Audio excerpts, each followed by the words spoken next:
कल रात को जब पेट्रोल की 6 रुपये प्राइस बढ़ी है, डीजल की 8 आने कम हुई है, मेरे ख्याल से कैरोसिन में और लाइट डीजल ऑयल में से भी एक चीज़ की कम हुई है, एक चीज़ की कम बढ़ी है। आपने तो कहा था कि प्राइस नहीं बढ़ेगी, मैंने ये नहीं कहा था कि प्राइस नहीं बढ़ेगी, मैंने कहा था टैक्स नहीं लगाऊंगा। मैं इस हुकूमत के सारे फैसलों के पीछे खड़ा हुआ हूँ और बिल्कुल पाबंद हूँ और बिल्कुल मैं इसको ओन करता हूँ।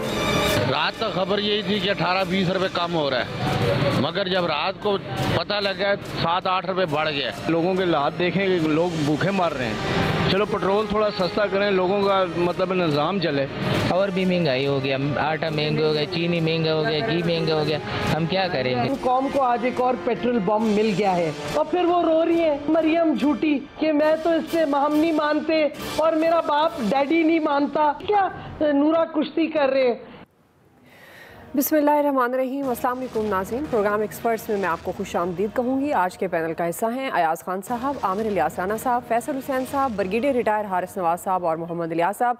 नाज़रीन, दुनिया में पेट्रोल सस्ता हो रहा है, लेकिन पाकिस्तान में पेट्रोलियम मसनूआत मज़ीद महंगी कर दी गई हैं। डॉलर की कीमत नीचे और आलमी मार्केट में पेट्रोलियम मसनूआत की कीमतों में नुमाया कमी आने के बाद अवाम रिलीफ की उम्मीद कर रहे थे और ये तासुर दिया भी जा रहा था कि पेट्रोल सस्ता किया जाएगा, लेकिन गवर्नमेंट ने अवाम की तमाम उम्मीदों पर पानी फेर दिया और महंगाई के मारे अवाम पर पेट्रोल का बम गिराते हुए पेट्रोल की फ़ी लीटर कीमत में 6 रुपये 72 पैसे मज़ीद इजाफा किया। वज़ीर ख़जाना मिफ्ताह इस्माइल पेट्रोल महंगा करने का दिफा कर रहे हैं और वजाहत उन्होंने ये पेश की है कि पाकिस्तान स्टेट ऑयल और दीगर कंपनियों को पेट्रोल $17.5 के प्रीमियम पर मिलता है, जिसके मुताबिक कीमतें बढ़ाई या कम की जाती हैं। पेट्रोल महंगा करने पर गवर्नमेंट के अपने ही तहफ़्फ़ुज़ात हैं, जिसका वो इजहार कर रहे हैं। मरियम नवाज़ ने फैसले को मुस्तरद करते हुए बताया कि नवाज शरीफ ने फैसले की सख्त मुखालफत की है और वह नाराज़ होकर मीटिंग छोड़कर चले गए हैं। साबिक सदर आसिफ अली जरदारी ने भी पेट्रोल महंगा करने पर शदीद तशवीश का इजहार किया। ताहम तहरीक इंसाफ ने नवाज शरीफ और आसिफ जरदारी की मुखालफत को नूरा कुश्ती करार दे दिया है। इसी मुनासबत से एक्सपर्ट्स के लिए पहला और बड़ा सवाल, ब्रिगेडियर साहब मैं आपसे आगाज़ कर रही हूँ। चूँकि पेट्रोल महंगा करने पर मरियम नवाज़, नवाज शरीफ और आसिफ जरदारी की जानिब से शदीद तशवीश का इजहार किया गया है, जिस तरह पाकिस्तान तहरीक इंसाफ का मौक़िफ़ ये है कि इनकी तरफ से शदीद तशवीश का इजहार करना ऐसे ही है जैसे नूरा कुश्ती है। वज़ीर ख़जाना पेट्रोल महंगा करने में काबिल कबूल जवाज़ पेश करने में आपके ख्याल में नाकाम क्यों हैं? बात यह है कि वर्ल्ड में इस वक्त जो ऑयल प्राइस है वो काफ़ी कम हो गई है। Number 2, everybody in the country including ourself we were thinking कि शायद पेट्रोल और प्राइस सस्ता होगा।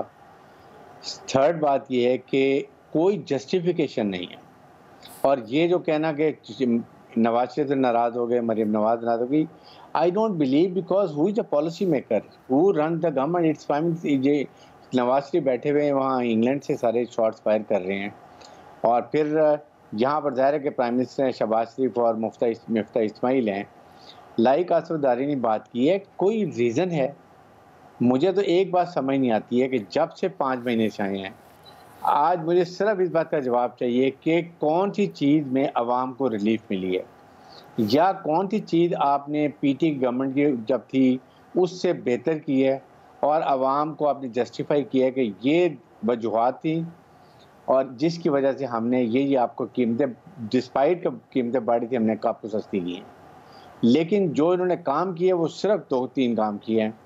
अपने केसेस स्पेसिफिक उसके ऑर्डिनेंस नैब के चेंज करके आपने वो क्लियर कर लिए।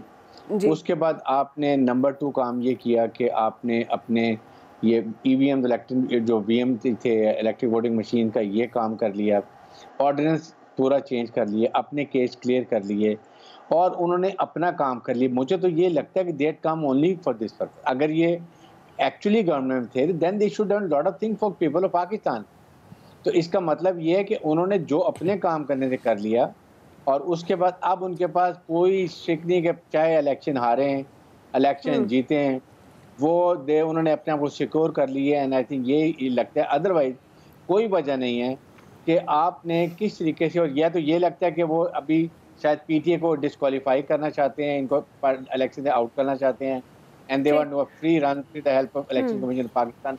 तो ये चीज़ें कहाँ, और मुफ्ता इस्माइल कह रहे हैं कि अवाम को थोड़ा वोट बेदार करना पड़ेगा। बिल्कुल, व्हाट द हेल, मुझे ये बताएं क्या ये हमारी सोच है? आई एम श्योर कि इस हमारे पैनल में कम से कम आज के दिन इसको कोई भी अप्रिशिएट नहीं कर सकता। जी आया साहब, अभी जिस तरह ब्रिगेड साहब कह भी रहे हैं, मिफ्ता इस्माइल साहब ने कहा है कि अभी और मुश्किल फैसले हैं जो हमें लेने पड़ेंगे। अब दुनिया में पेट्रोल सस्ता हो रहा है, पाकिस्तान में मजीद महंगा, मईशत अच्छी की जब खबरें आ रही थी तो लोगों ने उम्मीद बांध ली थी कि अब अच्छा होगा, ये तो तकरीबन 7 रुपये महंगा कर दिया पेट्रोल। तो एक इतला ये है कि शायद ये पेट्रोल ज़्यादा ख़रीद बैठे हुए हैं पिछली दफ़ा, तो महंगा ख़रीदा हुआ है इसलिए। और मिफ्ता कह रहे थे कि मैंने तो ये वादा किया था कि टैक्स नहीं लगाऊंगा, ये तो नहीं कहा था कि पेट्रोल सस्ता करूंगा। वो तो पता नहीं कहाँ से वो 15 रुपये का वो चल रहा था कि जी वो 15 रुपये, अब वो कहते हैं कि ओगरा ने जो तजवीज़ दी थी उसके मुताबिक किया। ये सारा कुछ तो ज़ाहिर है अपनी जगह है, वो आम आदमी के साथ क्या बीतती है वो इस क्लास को नहीं पता होता, ना होना चाहिए इस क्लास को पता, क्योंकि अगर इस क्लास को पता चल जाए कि वो क्या होता है तो फिर शायद कुछ चीज़ें और तरह से हो रही हों, ये को अपने अखराजात कम करने की तरफ जा रहे हों। लेकिन नहीं, चूँकि इनको ये एहसास तक नहीं हो सकता कि आम आदमी, ये मतलब आम आदमी का नाम ज़रूर लेते हैं, वो एक महंगाई मुकाम मार्च भी आपको पता है ना, आपके और मेरे लिए किया था इन्होंने कि जी बहुत, चूँकि महंगाई बहुत होगी। और यही मिफ्ता इस्माइल कहते थे ना 133 रुपये लीटर पेट्रोल एक आम आदमी कैसे बर्दाश्त करेगा। लेकिन इसके साथ बड़ी अजीब बात है, नवाज शरीफ साहब ने ये इत्तेहादियों से कहा था कि मुश्किल फ़ैसले करने पड़ेंगे, अगर आप चाहते हैं ये गवर्नमेंट चले तो फिर आपको हमारा साथ देना पड़ेगा। और इत्तेहादी आज आसिफ जरदारी साहब की तरफ से भी पहली बार ये रिएक्शन आया कि हमें एतमाद में नहीं लिया गया, लेकिन नवाज शरीफ साहब ने सबसे पहले अपनी ही गवर्नमेंट, अपने ही प्राइम मिनिस्टर के ख़िलाफ़ वॉकआउट किया है और मरियम साहबा ने भी इसको मुस्तरद कर दिया है इस फैसले को। अब बदकिस्मती ये है कि इसहाक डार साहब तो आने के लिए तैयार बैठे थे, और रौला ये बन गया कि वो ज़िमनी इलेक्शन पीटीआई जीत गई, अगर वो ना जीतती तो शायद वो आके बैठ जाते और आज मरियम ये बात भी ना करती, पेट्रोल महंगा भी हुआ था और ना नवाज शरीफ साहब को वॉकआउट करने का मौका मिलता उस मीटिंग से। तो रौला मुझे लगता है सिर्फ मिफ्ता इस्माइल का है। और एक तासुर और भी लोग ले रहे हैं कि शायद नवाज शरीफ साहब और मरियम साहबा, वो जो पहले भी इनके हवाले से, शहबाज शरीफ और नवाज शरीफ के हवाले से गुड कॉप बैड कॉप वाली एक थ्योरी चलती रहती है हमेशा कि वो एक सॉफ्ट फेस हैं और नवाज शरीफ साहब वो ले लेते हैं, खड़े हो जाते हैं कि नहीं ऐसी की तैसी, मैं नहीं मानता। तो एक वो भी तासुर शायद देने की कोशिश की जा रही है, क्योंकि अब नवाज शरीफ की वापसी की भी बातें हो रही हैं, तो ज़ाहिर है उससे पहले उनको हीरो बनाना भी मकसूद है। और नवाज शरीफ और मरियम, तब नून लीग और शीन लीग इस वक्त वाजे एक इनमें तकसीम जो दिखाई जा रही है या नज़र आ रही है। मतलब मैं अब ज़ाहिर इस पर क्या कह सकता हूँ, क्योंकि मेरे पास इन्फॉर्मेशन तो कोई नहीं है, कि ये तो तासुरात हैं जो पैदा हो रहे हैं, जो लोग मुख्तलिफ लोग बात कर रहे हैं, उस हवाले से ही हम बात कर सकते हैं कि ये नवाज शरीफ साहब हीरो बन के आएँ और लोगों से कहें कि देखें मैंने तो उस वक्त भी मुखालफत की थी इन चीज़ों की, मैं तो 1 रुपए का बोझ, 1 पैसे का बोझ आवाम पे नहीं डालना चाहता था, इन लोगों ने आपके साथ ये किया है, लेकिन आप फिक्र ना करें, अब मैं आ गया हूँ, तो सब ठीक कर दूंगा, चीज़ें बिल्कुल कंट्रोल में आ जाएंगी, कोई मसला नहीं होगा। आप ज़रा देहात में जाके किसान से तो पूछें उसकी क्या हालत हुई हुई है। ये तो उनकी बड़ी खुशकिस्मती है कि ये बरसात की वजह से बारिशें बहुत हो गई और वो जो उसकी चावल की फसल काश्त कर रहे हैं जिसको मुंजी कहते हैं, वो पानी उन्हें ऑटोमेटिकली मिल गया, लेकिन ट्रैक्टर उन्हें फिर भी चलाना पड़ता है। वो ट्रैक्टर चलाने में डीजल इतना खर्च हो रहा है कि वो कह रहे हैं कि जी हम तो नुकसान में जाएंगे। तो मेरा ख्याल है कि ये बस ये जो हमारी रूलिंग इलीट है ये आपकी बात जरूर करती है, इसको आपका दुख भी बड़ा है, लेकिन आपके लिए करने के लिए कुछ तैयार नहीं है, क्योंकि इन्होंने at the end of day आपको पता चलेगा कि इनके अपने मुनाफे में इजाफा हो गया और लोग ख्वार हो रहे हैं। जी आमिर साहब, पहली बात तो ये है कि हम तो हैं ज़ाहिर है फैसल हुसैन की नज़र में शुरफा और एलीट क्लास में, तो हम पे तो ज़ाहिर है इस पेट्रोल का असर नहीं होता, गो कि हम तो अपनी तनख्वाह में से ही पेट्रोल खरीदते हैं, हमारा कहीं से भत्ता नहीं लगा हुआ, हम किसी के पास कब्जे के लिए नहीं जाते। मैं फैसल हुसैन को नहीं कह रहा कि ये भत्ता लेने जाते, मतलब पहले तो मैं वजाहत कर ये अच्छा कि आपने वजाहत कर दी। मैं बाकियों की वजाहत नहीं करता। रात 11:30 बजे मैं पेट्रोल पंप के पास से गुजरा हूँ फैमिली के साथ, और उसमें पेट्रोल एंड पे था, मैं कहीं सुबह जाते हुए डलवाएंगे सस्ता हो चुका होगा, लिहाजा जो गुजरी है वो मेरे पे बाकियों से ज़्यादा गुजरी है कि बिल्कुल पेट्रोल पंप पे 11:30 बजे छोड़ के चला गया। और बंदा हंसता ही है कि अच्छा यार, क्योंकि मैं भी अपनी ही खबरों में आया हुआ था कि जी कम हो रहा है और 6-7 रुपये कम हो रहा है, तो मैं तो अब यही कह सकता हूँ ना कि भाई मुफ्ते कोको मुंह के मुंह वाले, कोई मुंह बंद कर अपना, कोई काम कोई और कर ले। ये जो सिखा रहा है ना थोड़ी सी कुर्बानी देनी, ये पल्ले से दो भाई। शहबाज शरीफ साहब अपने पल्ले से दो, लोगों की जेब से मत खींचो। IMF का टारगेट आपको पूरा करना है, आपने हुकूमत लिया, हमने नहीं कहा था आपसे आप हुकूमत लें, आपको पूरा करना है। डिफ़ॉल्ट पाकिस्तान की जिम्मेदारी लीडरशिप आपने ली है, हमने नहीं ली। लिहाजा ये आपके ऊपर कौमी फ़र्ज़ है कि डिफ़ॉल्ट से भी बचाएं, हम पे एहसान न करें इस बात का। इमरान खान ने जो गलत किया उसका हिसाब और एहतसाब आपके ज़िम्मे आया, आप करें, हमें ना बताएं। हमें बताएं कि हाँ हमने ये एहतसाब किया है, इमरान खान ने ये बारूदी सुरंग बिछाई थी, हमाद उधर उसका हमायती था, असद उमर उसका हमायती था, ये कानून है, ये तकादा है और हमने उनको लंबा डाल दिया। आप ऐसा भी नहीं कर सके। आप कैसा कर सके? आप हमें बताएं ना। आप अपनी फैमिली के भी दुखड़े हमारे साथ ट्विटर पर रोले, हम आपको कैसे कहें कि आप ठीक बात कर रहे हैं? क्योंकि 2 जमा 2 जब गरीब आदमी बात करता है तो वो 4 नहीं कहता, वो रोटियां कहता है। तो आप जब ऐसी हालत पे ले आए हैं तो खुदारा सोचें, क्योंकि हल क़यादत मैं नहीं कर रहा, अयाज खान नहीं कर रहे, कोई और नहीं कर रहा, मीडिया नहीं कर रहा, हुकूमत पाकिस्तान कर रही है, उसके उम्माल कर रहे हैं, जिम्मेदारान कर रहे हैं। तो जवाब भी आपने देना है। हमें कहानियां पिछलों की हम हर दफा सुनते हैं, 4 महीने आपने भी गुजार लिए, बहुत अच्छी बात है, डिफॉल्ट से बाहर चले गए। अगर 3 दिन से खबरें आ रही थी, बेशक आप ये कहते हैं, मिफ्ता इस्माइल ने कहा है कि हम पहले तरदीद करते थे तब भी फंसते थे, लाइनें लग जाती थी, ये इनकी जिम्मेदारी थी। जैसे ज़राए से खबर आई थी साथ ही तरदीद कर देते, मुकाबले पे खबर आ सकती थी, ज़राए से ही आ सकती थी कि नहीं ऐसे कोई फैसला नहीं हुआ, ये बात हो जाती, लोगों के जहन में डली और ये बिल्कुल ठीक डली। PSO ने अगर ज़्यादा खरीदा तो वजाहत देते कि हाँ हमने आपके लिए ये चीज़ें पहले खरीद ली थी, कोई ऐसा इशू नहीं है, कोई चोरी नहीं की है। आप बताएं, छुपे नहीं किसी भी बात के पीछे। लोग क्या कर सकते हैं? यही मैं और आप और हम बैठ के जो कैथारसिस कर रहे हैं, लोगों के हमने शॉर्ट सुनवा दिए हैं, उनकी बातचीत सुना दी है, जुल्म हो रहा है, यही हो सकता है ना मीडिया ने। लेकिन अगर आप अपना नैरेटिव प्रॉपरली लेके आ जाएं, कोई बिल आता है आपका। जहां तक ब्रिगेडियर साहब कह रहे थे ना कि जी वो तो इस काम में लगे हुए हैं, अपने माल बना लिए, बचा लिए, वो तो ब्रिगेडियर साहब जाने ये फंसा लें, सजा दे दें। लेकिन इमरान खान की नायली पे ज़ाहिर है इनको थोड़ा सा धचका भी है, दुख भी है, और वो भी ज़ाहिर कर रहे हैं। मैं ज़रा थोड़ा सा उसको दुख को दूर कर दूं। जी। अगर सुप्रीम कोर्ट के फैसले ने सस्टेन करना है ब्लैक लॉ डिक्शनरी के कि नवाज शरीफ ने काबिल रसूल आमदनी बेटे की तनख्वाह से जो नहीं ली इसलिए नाअहल है, तो इमरान खान नाअहल है। 5 रुकनी बेंच का फैसला उस पर लगता है। हनीफ अब्बासी केस में सुप्रीम कोर्ट का फैसला मौजूद है कि अगर इमरान खान का डिक्लेरेशन सही से आ जाए कि उसने झूठ बोला है, इलेक्शन कमीशन से आ जाए, तो फिर उसके ऊपर हम ये बात 62(1)(f लगाएंगे तो लगती है। अब पहले फैसले मान के आप भंगड़े डाल रहे थे, अब आप रोएं चीखें, आपको जवाब दोनों सूरतों में सुप्रीम कोर्ट में जाके देना होगा। आप हाई कोर्ट ने 18 तारीख को बेंच लगा दिया, 3 रुकनी बेंच, वो भी फैसला करेगा कि वो सस्पेंड करता है कि नहीं। क्योंकि जो इलेक्शन कमीशन है उसने कोई डिसीजन नहीं दिया, उसने एक फैक्ट फाइंडिंग रिपोर्ट दी और शोकाज दिया जिसका जवाब है, उसके अंदर स्टे बनता नहीं है। इसीलिए कायम मकाम चीफ जस्टिस ने भी उस केस को उठा के और वो ले गए हैं 3 रुकनी बेंच पे, जो कि लार्जर बेंच है, जो इशारा करता है कि सुप्रीम कोर्ट में भी 3 रुकनी बेंच को नहीं बैठना चाहिए अहम सियासी फैसलों पे। यहाँ कायम मकाम चीफ जस्टिस ने 1 रुकनी बेंच ने 3 में बदल दिया, तो वहां भी 12 रुकनी 11 रुकनी फुल कोर्ट लगनी चाहिए अहम मसाइल पे। खुद कोई छोटे 3 रुकनी बेंच को फैसले नहीं करने चाहिए। सही जी। फैसल साहब,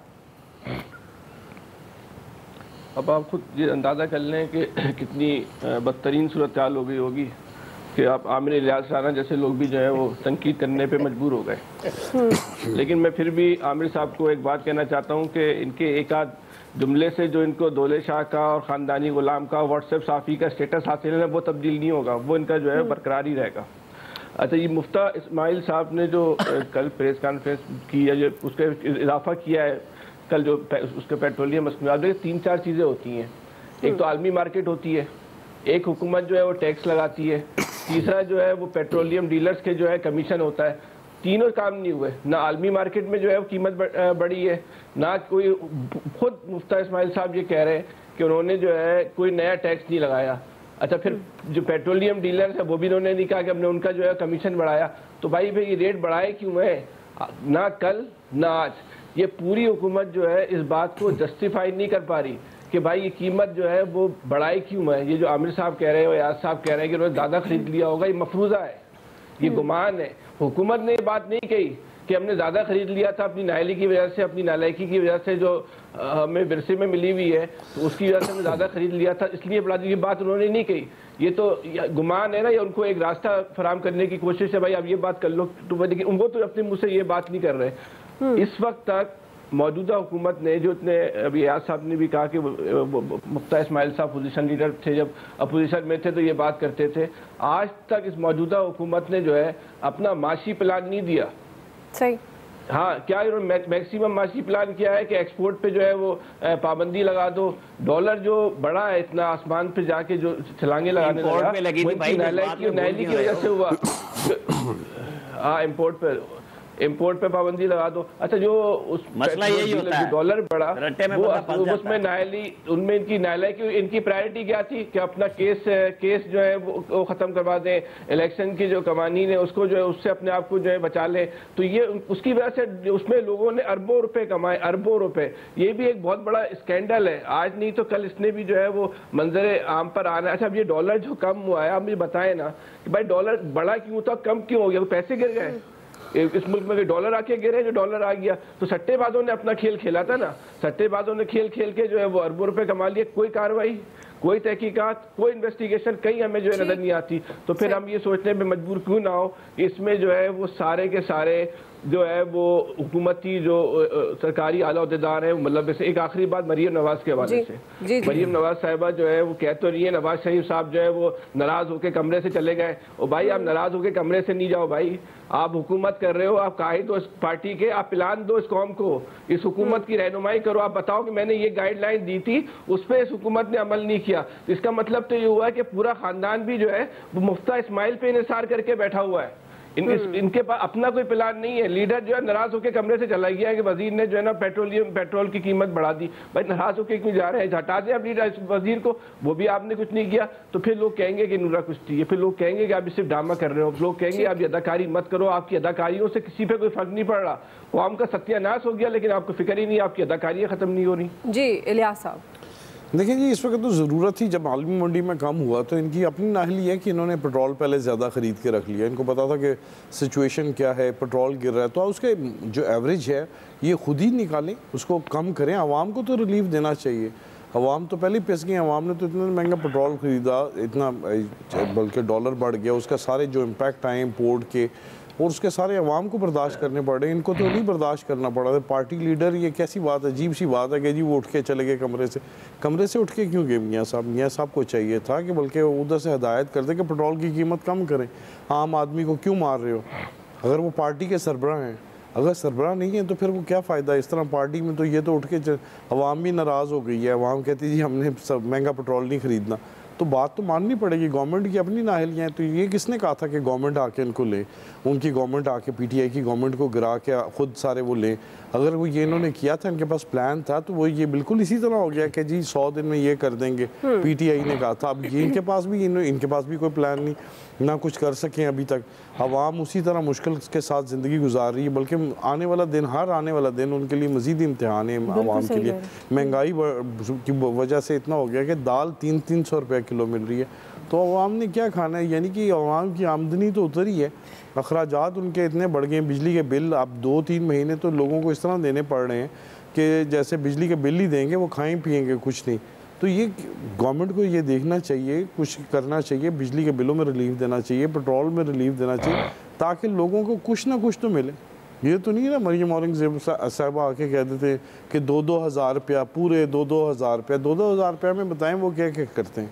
ठीक बताएं ना, एक कितना, यानी कि वो अपने मसले तो पूरे कर सकते हैं, लेकिन आवाम के तो मसलों का तो कोई नहीं हल है। आवाम के बारे में कोई नहीं सोचता, ना दूसरी गवर्नमेंट ना ये गवर्नमेंट। तो आवाम क्या करेगी मज़ीद? तो फिर यही है इलेक्शन में जो इनके साथ ज़मीनी इलेक्शन में हुआ, अब देख लें कि अगले इलेक्शनों में क्या होगा। आवाम के लिए तो इस टाइम कोई नहीं हल निकल रहा कि क्या कौन किसको लेके आए। तो ये है कि इस वक्त ज़रूरत है कि इकॉनमी ठीक करना, इनका काम है, इनके पास तमाम वसाइल हैं, तमाम चीज़ें इन्होंने करनी है। इन्होंने किससे लेना है? ये तो चले इस साल इन्होंने 4 अरब रुपया लेके IMF से लेके गुजारा कर लिया, अगले साल फिर इनको करना पड़ेगा। अगर नहीं करेंगे तो ये एक मुस्तकिल हल निकालना चाहिए। लीकेज उसी तरह हो रहा है, मुस्तकिल हल निकालना चाहिए और वज़ीर ख़जाना को काबिल कबूल जवाब भी पेश करना चाहिए। एक्सपर्ट्स की राय आप जान चुके हैं नाज़रीन। ब्रेक ले लेते हैं, ब्रेक से हम वापस आएंगे और हमारा दूसरा सवाल होगा ममनुआ फंडिंग केस से मुतालिक हुकूमत डिक्लेरेशन भिजवाने में हिचकिचाहट का शिकार क्यों है, ये हम सवाल रखेंगे और राय लेते हैं ब्रेक के बाद।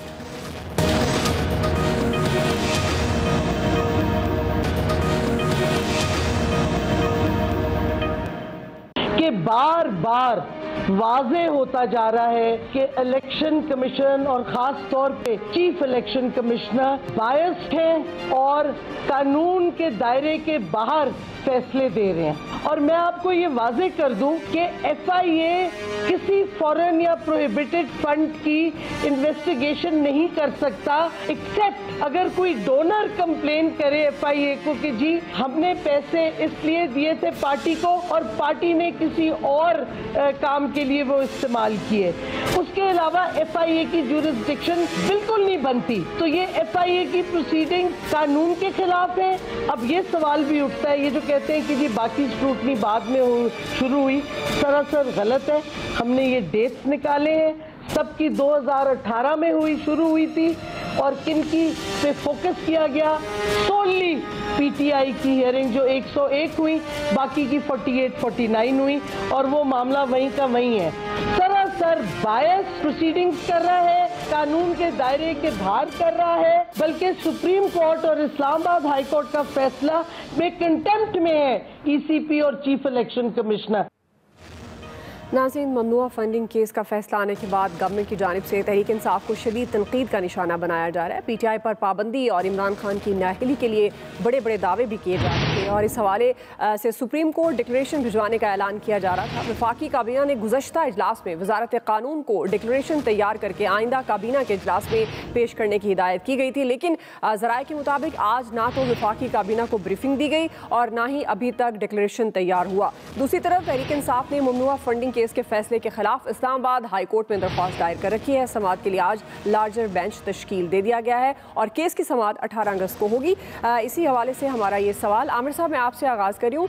ममनुआ funding case government Tehreek Insaf और इमरान खान के खिलाफ आपके ख्याल में सुप्रीम कोर्ट में रेफरेंस भिजवाने में हिचकिचाहट का शिकार क्यों है? देखें, सिंपल सी बात है कि chief election commissioner Sikandar Sultan Raja, जिन्होंने तौहीन अदालत का नोटिस अभी इमरान खान को देना है, सारा रिकॉर्ड आ चुका हुआ है इमरान खान की तकरीरों का। एक दफ़ा वो पहले भी तौहीन अदालत का, तौहीन इलेक्शन कमीशन का आइन का आर्टिकल है, इसके लिए कोई ज़ुबानी बात नहीं है। इमरान खान बजरिया बाबर अवान तहरीरी माफ़ी मांग चुके, फवाद चौधरी और आज़म सवाती दोनों माफ़िया मांग चुके वफाकी वज़ीर होते हुए। ये जितनी गप्पे मार रहे थे, जब नोटिस हुआ और आइन के आर्टिकल का हवाला दिया गया तो इन्हें पता था कि यहाँ सिर्फ सज़ा होनी है। अभी इमरान खान साहब की इस सियासी बहादुरी का पता चल जाएगा जब तौहीन अदालत का नोटिस इशू होगा। ये सारे के सारे इस वक्त उनको सजा दिलवा के लीडरशिप में 4-5 लोग आगे आना चाहते हैं कि 62(1)(f) तो लगता हुआ नज़र आ रहा है, जिसको खान साहब भी मान रहे हैं। अब शाहिद खाकान अब्बासी कौन बनेगा ये देखेंगे ना कि किसका नाम आता है, तो आप 4-5 बड़े लीडरों की तरफ ढूंढ लें कि सारे के सारे इमरान खान को उस कश्ती में सवार कराना चाहते हैं जहाँ नवाज शरीफ साहब बैठे हुए हैं जी, क्योंकि पैमाने बने हुए हैं। अब उसमें आपको देखना है कि कौन कहाँ जाएगा। अब जो ज़ाहिर लाहौर इस्लामाबाद हाई कोर्ट के अंदर 3 रुकनी बेंच, लार्जर बेंच बन गया है, उस बेंच का मैं पहले इससे मैं कह गया कि उसका इम्पैक्ट सुप्रीम कोर्ट पे आना आगे चल के जब मुतालबा होता है। देखिए, यहाँ कोई मुतालबा ना PTI ने किया ना कुछ, कायम मकाम चीफ जस्टिस थे, उन्होंने समाअत भी फ़ौरन ली और कह दिया कि जी हम इस पर एक बड़ा लार्जर बेंच बनाने जा रहे हैं, क्योंकि ये ऐसा फैसला है।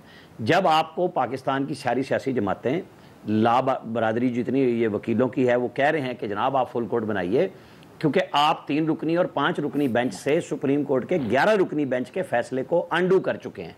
ये नई लॉ की जुरिस्प्रूडेंस सुप्रीम कोर्ट ने कायम की, अब हम तो नहीं कर सकते क्योंकि ये उनका इख्तियार है, लेकिन जो चाहे वो करें कि 11 रुकनी बेंच की फैसले को वो 3 रुकनी से बदल दें या 1 रुकनी से बदल दें।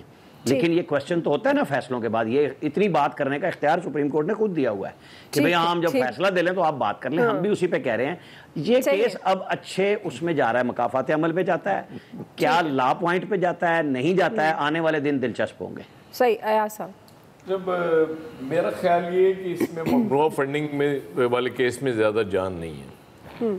अगर जान होती तो अब तक फेडरल गवर्नमेंट जा चुकी होती सुप्रीम कोर्ट में। ये मेरा, क्योंकि कुछ कानूनी माहिरीन भी इस हवाले से ये बात करते हैं और गालिबन गवर्नमेंट को ये मशवरा भी दिया गया है कि आप तोशाखाना उस पर ज़्यादा तवज्जो दें, वहाँ से ज़्यादा आपको वो चीज़ें मिल सकती हैं, यहाँ कुछ नहीं मिलेगा आपको। क्योंकि बहुत सी चीज़ें आपने देखी उसके बाद जब फैसला आ गया था इलेक्शन कमीशन की तरफ से और उसके बाद चीज़ें हमारे सामने आई। आज भी इसीलिए उस तरफ ये नहीं गई गवर्नमेंट और गालिबन तय भी यही हुआ है कि बस इनको लताड़ते रहो, तनकीद करते रहो, इसका बार बार नाम लेके ममनुआ फंडिंग, ताकि वो लोगों के जहनों में ताज़ा रहे कि जी इन्होंने बहुत पता नहीं क्या कर दिया, कहाँ से फंडिंग, वो इसराइल का नाम भी आ जाता है उसमें, इंडिया का भी आ जाता है। बुनियादी तो यही बात होती है ना कि आपने जब डिफेम करना होता है अपने मुखालिफ को तो आप बस वो राग लाते रहे। तो मेरा ख्याल इसमें ये है कि इसमें जान चूंकि नहीं है। हाँ, अब ये 3 रुकनी जब लार्जर बेंच बन गया तो उस हवाले से ये गवर्नमेंट ये भी प्रेशर डालेगी PMLN स्पेशली कि जी वहाँ आप बनाएं, 11 रुकनी लेके आए ताकि इसका फैसला हो सके। देखते हैं जी फैसल साहब। अच्छा, मैं थोड़ा सा जुज़वी एयाज साहब की बात से इख्तिलाफ करूँगा कि वो जान का इशू नहीं है। इशू ये है कि जो काम इमरान खान ने किए हैं वो सारे काम जो है नून लीग और पीपल्स पार्टी ने भी किए हुए। इनको अपना भी खौफ है, अगर आज हम ये काम कर लेते हैं इमरान खान के ख़िलाफ़ तो इनके इन्हीं फैसले और इन्हीं की जो भी हवाले से जो भी इनकी कोशिशें होंगी वो इन्हीं के गले में जो है उन्होंने जो है वो फंदा बनना है। तो इनका खौफ है। वही किरदार का मसला आ गया जब हमने बात की थी, जब आपका किरदार साफ नहीं हो ना तो आपको जो इसी तरह का जो है खौफ रहता है। तो अच्छा, जो जहाँ तक इनकी नायली का, इमरान खान साहब की नायली का मामला है या फॉरेन फंडिंग केस का मामला है, इमरान खान जिस तरह उन्होंने कहा था मैं जितने भी ज़मीनी इलेक्शन हो रहे हैं तमाम हल्कों से इलेक्शन जो है वो लड़ूंगा, तो कराची में भी 3 हल्के हैं, तो उन 3 हल्कों से उनके कागजात नामजदगी जो है वो जमा कराए गए थे। तो वहाँ पे जो है उनकी जो कागजात के हवाले से उनको नायल करार देने के लिए दरख्वास्त दायर की गई थी। तो रिटर्निंग अफसर और DRO जो है वो आज 8 बजे जो है वो अपना फैसला सुनाने जा रहे हैं।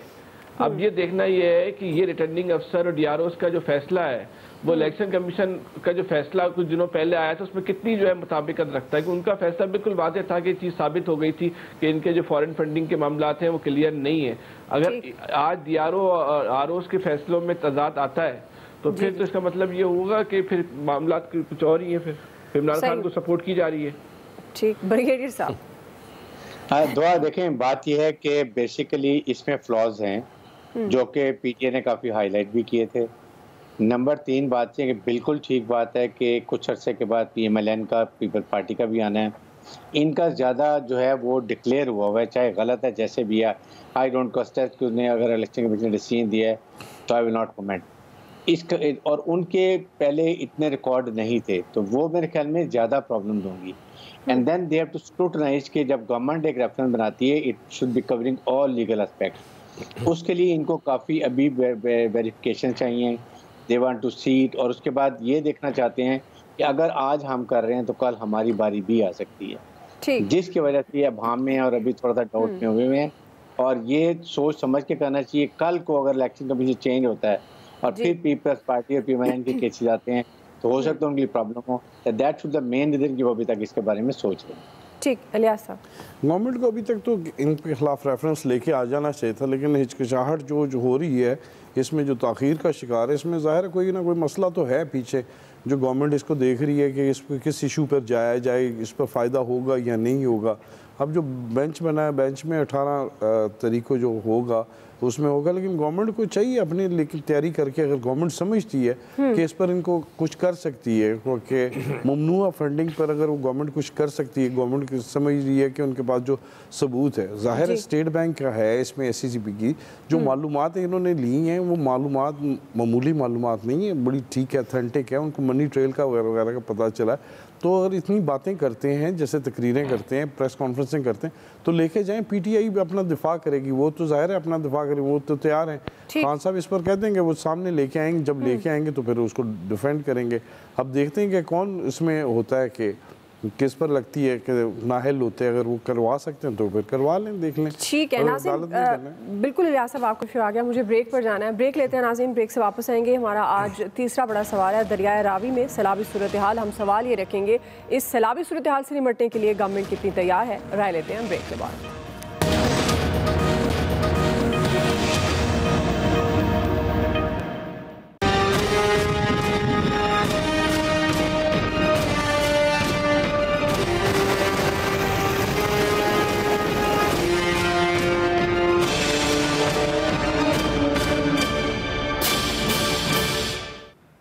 नाज़रीन, मकबूजा कश्मीर में भारत के रियासती दहशतगर्दी के बाद पाकिस्तान के खिलाफ आबी जारियत सामने आ रही है। भारत ने दरियाए रावी में 1,70,000 क्यूसिक पानी छोड़ा और सैलाबी रेला पाकिस्तान में दाखिल हो चुका है।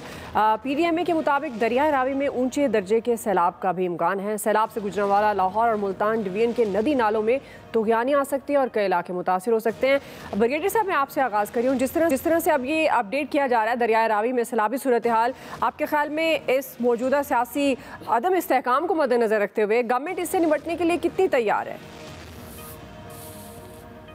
1,70,000 क्यूसिक पानी इंडिया ने छोड़ दिया और वो ज़ाहिर अपने डैम बनाए हुए, जब वो ओवरफ्लो करते हैं तो वो पाकिस्तान में छोड़ देते हैं, जो सिंताज के भी खिलाफ है। लेकिन इसके लिए तैयारी बिल्कुल नहीं हुई होगी, क्योंकि एक तो गवर्नमेंट चेंज होती रही है। प्रोविंशियल पंजाब की जो PDMA है, अब देखना ये है कि उन्होंने कितना इसके ऊपर काम किया हुआ है। काम बिल्कुल नहीं करते हैं, बड़े आसानी से सब कुछ वो फौज के ऊपर डाल देते हैं कि जी फौज आएगी, रिलीफ रेस्क्यू ऑपरेशन करेगी, उनको रिलीफ प्रोवाइड करेगी, रेस्क्यू करेगी, महफूज जगह पर लेके जाएगी, और कोई इसका जवाबदेह नहीं है। सबसे बड़ी बात है कि provincial disaster management authority should be answerable कि उन्होंने हर डिवीजन में क्या इमरजेंसी के लिए टेंटेज किया हुआ है और इस सब चीज़ें की कोई कदम नहीं किया हुआ है। तो मेरे ख्याल में ये एक लम्हा फिक्री है जो आइंदा के लिए हर एक प्रोविंस को जवाबदेह होना चाहिए। फौज भी लास्ट, इससे पहले आपकी अपनी इतनी सिविल एडमिनिस्ट्रेशन स्ट्रांग होनी चाहिए, उस पर अरेंजमेंट करना चाहिए। सही जी। आमिर साहब, ब्रिगेडियर साहब से पहला इख्तलाफ, बाद में जवाब। खुदा दुश्मन भी दे तो ज़र्फ़ का दे, इंडिया जैसा कमीना न दे। जाहिर है कि जब सारे मुआहदे हों, इंटरनेशनल मुआहदे हों, उसकी वो खिलाफ वर्जियाँ करता है, शरारत करता है, और वो हर दफ़ा करता है जब सैलाब आता है। बहरहाल इस दफ़ा अलर्ट मौजूद है। NDMA का ब्रिगेडियर साहब सरबराह कौन है आप जानते हैं? यकीनन आप जानते हैं। ये जो कुदरती आफात, नहीं, मैं आपको बताता हूँ ना, जो NDMA के साथ कोऑर्डिनेशन करती है वो PDMA करती है, मुझे पता है इस बात का। असल इशू ये है कि जब 2 साल से ये गड़बड़ें हो रही थी, इस दफ़ा शहबाज शरीफ ने कोई 4-5 मीटिंगें इस पर कर ली हैं। सैलाब से भी पहले अलर्ट किया है, सूबों को भी कहा गया है। देखें जब आएगी ना, आपने फौज की बात की तो इसलिए कह रहा हूँ, फौज है किस लिए? हमारी फौज है ना, मेरी फौज है, आपकी फौज है। वो आएगी जब पाकिस्तानी आफत में आएंगे, मुश्किल में आएंगे, वो आते हैं और आएंगे। इसलिए आप, ठीक है ना, इसलिए आप इस तरह ना कहें कि जी सब कुछ फौज पे डाल देते हैं, नहीं, वो आते हैं, वही हमारे भाई है ना, हमारी फैमिलीज में से जाते हैं, लिहाजा उनको डिस्क्रिमिनेट ना करें आप, वो हैं और सब मिलके चलते हैं। जब तनकीद गलत होगी हम उसको भी बात करेंगे, जब ठीक बात होगी तब ठीक भी करेंगे। जी फैसल साहब, फैसल साहब, ये बात तो ठीक है कि इंडिया, ये बात तो लेकिन ठीक है कि इंडिया जो है वो हर मामले में जो है अपनी बेगैरती दिखाता है, लेकिन हमारा भी एक अलमिया है इस कौम का कि ये तूफ़ान, सैलाबों, ज़िल्ज़लों में कमाने वाली कौम है। जब इस तरह एमरजेंसी अखराजात का जहाँ हेड खुल जाता है ना, तो फिर वहाँ एक धंधा शुरू हो जाता है। तो ये तो बहरहाल ये इस माजी के वाक़यात देख लें, ज़िलज़िले में कितना इन लोगों ने कमाया, तूफ़ान, सैलाब, तो बहरहाल जो है एक यहाँ की अफसरान का और सियासतदानों का जो है कमाई का जो है एक बहुत बड़ा जरिया था। कोरोना को नहीं छोड़ा इन लोगों ने, जब दुनिया पूरी बंद हो गई थी तो यहाँ बड़े बड़े धंधे जो है चल रहे थे, इमरजेंसी क्लॉज लगा के, क्या कुछ नहीं हुआ इस मुल्क के अंदर। लेकिन ये मसले को मुस्तकिल बुनियादों पर जिस तरह हल करना चाहिए उस तरह कोई काम नहीं होता। जी आया साहब। अच्छा, मैं तो सच्ची बात है इंडिया को इतना कसूरवार नहीं समझता। आपने डैम्स ही नहीं बनाए तो अब आपके साथ वो यही करेगा। मतलब दूसरा, ये काम गवर्नमेंट्स का होना ही नहीं चाहिए। अगर सिस्टम इन प्लेस हो, इदारे खुद काम कर रहे हो, तो क्या जरूरत है चीफ मिनिस्टर या प्राइम मिनिस्टर को नोटिस लेने की? आज खुद काम हो रहा होना चाहिए, लेकिन सिस्टम चूंकि इन प्लेस नहीं है, इसलिए हम कहते हैं जी पॉलिटिकल अनसर्टेनिटी है, इसलिए मामला ठीक नहीं हो रहा। ठीक जी, इलियास साहब। जी इतने साल हो गए इस चीज़ों पर PDMA बन गई, NDM बन गई, लेकिन इसमें ये कभी नहीं देखा इन्होंने होना चाहिए। हर डिस्ट्रिक्ट में जिस तरह कहा जा रहा है हर डिस्ट्रिक्ट में सेटअप होना चाहिए, जहाँ भी ये चीज़ हो उन डिपार्टमेंट्स को काम करना चाहिए अपने रेस्क्यू के लिए, फौरी तौर पर उनको इसके लिए होना चाहिए। लेकिन यहाँ कुछ होता ही नहीं। अगर वक्ती तौर पर करेंगे फंड्स के लैब वो यानी खाक हो जाएंगे और उसके बाद कुछ नहीं। हमने देखा माजी में भी सैलाब आते हैं, किश्तियाँ लेते हैं, फिर ये करते हैं, फिर फंड इकट्ठे होते हैं, फिर इस तरह वही कैंप लगते हैं, वही खत्म हो गया है। आज के एक्सपर्ट से इतना ही, ख्याल रखिए, अल्लाह हाफ़िज़।